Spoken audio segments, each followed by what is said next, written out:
এতিয়াও মই সেই কবিতাৰে আপোনালোকক বুজাম, সময় নাই, 9 মিনিট সময় দিছে। কবিয়ে লিখিছিল যে মোৰ এই হিয়াখনি জেতুকা পাতৰ দৰে সেউজীয়া বননিৰ বৰণেৰে ঢকা, অন্তৰ জ্বলোৱা ছবি অতীতৰ স্মৃতি লৈ বুকুৰ তেজেৰে আছে অন্তৰতে কথা। মই এনেকুৱা আশাৰে পদত্যাগ কৰা নাছিলোঁ যে মই বিজেপি দলত যোগদান কৰিম। মই পদত্যাগ পত্ৰ দিছিলোঁ, মই আশা কৰিছিলোঁ যে মোৰ দলটোত নিৰ্মোহ আত্মসমালোচনা হ'ব, আত্মশুদ্ধিৰ এক সিদ্ধান্ত হ'ব, আৰু মোৰ দলৰ নেতাই মোক বুজনি দিব, মোক প্ৰতিশ্ৰুতি দিব যে ভৱিষ্যতৰ দিনত যিটো আশা আৰু সপোন লৈ তুমি কংগ্ৰেছলৈ আহিছিলা, সেই বাটটো মসৃণ ৰূপে তোমাক আগবাঢ়ি যাবলৈ যোগ দিয়া হয়। এতিয়াও মই সেই কবিতাৰে আপোনালোকক বুজাম, সময় নাই, 9 মিনিট সময় দিছে। কবিয়ে লিখিছিল যে মোৰ এই হিয়াখনি জেতুকা পাতৰ দৰে সেউজীয়া বননিৰ বৰণেৰে ঢকা, অন্তৰ জ্বলোৱা ছবি অতীতৰ স্মৃতি লৈ বুকুৰ তেজেৰে আছে অন্তৰতে কথা। মই এনেকুৱা আশাৰে পদত্যাগ কৰা নাছিলোঁ যে মই বিজেপি দলত যোগদান কৰিম। মই পদত্যাগ পত্ৰ দিছিলোঁ, মই আশা কৰিছিলোঁ যে মোৰ দলটোত নিৰ্মোহ আত্মসমালোচনা হ'ব, আত্মশুদ্ধিৰ এক সিদ্ধান্ত হ'ব, আৰু মোৰ দলৰ নেতাই মোক বুজনি দিব, মোক প্ৰতিশ্ৰুতি দিব যে ভৱিষ্যতৰ দিনত যিটো আশা আৰু সপোন লৈ তুমি কংগ্ৰেছলৈ আহিছিলা, সেই বাটটো মসৃণ ৰূপে তোমাক আগবাঢ়ি যাবলৈ যোগ দিয়া হয়। এতিয়াও মই সেই কবিতাৰে আপোনালোকক বুজাম, সময় নাই, 9 মিনিট সময় দিছে।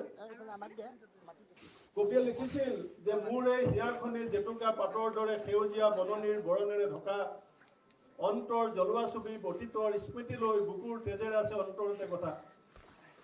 মই এনেকুৱা আশাৰে পদত্যাগ কৰা নাছিলোঁ যে মই বিজেপি দলত যোগদান কৰিম।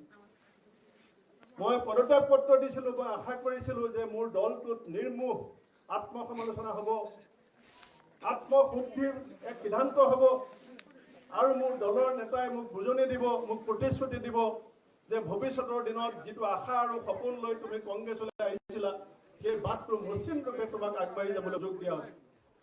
এতিয়াও মই সেই কবিতাৰে আপোনালোকক বুজাম, সময় নাই, 9 মিনিট সময় দিছে। কবিয়ে লিখিছিল যে মোৰ এই হিয়াখনি জেতুকা পাতৰ দৰে সেউজীয়া বননিৰ বৰণেৰে ঢকা, অন্তৰ জ্বলোৱা ছবি অতীতৰ স্মৃতি লৈ বুকুৰ তেজেৰে আছে অন্তৰতে কথা। মই এনেকুৱা আশাৰে পদত্যাগ কৰা নাছিলোঁ যে মই বিজেপি দলত যোগদান কৰিম।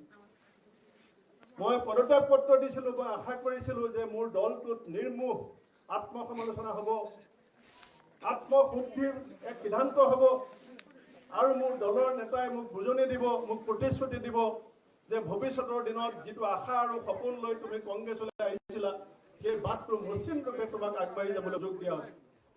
এতিয়াও মই সেই কবিতাৰে আপোনালোকক বুজাম, সময় নাই, 9 মিনিট সময় দিছে।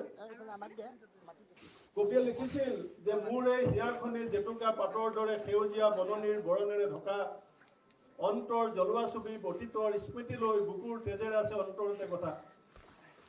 মই এনেকুৱা আশাৰে পদত্যাগ কৰা নাছিলোঁ যে মই বিজেপি দলত যোগদান কৰিম।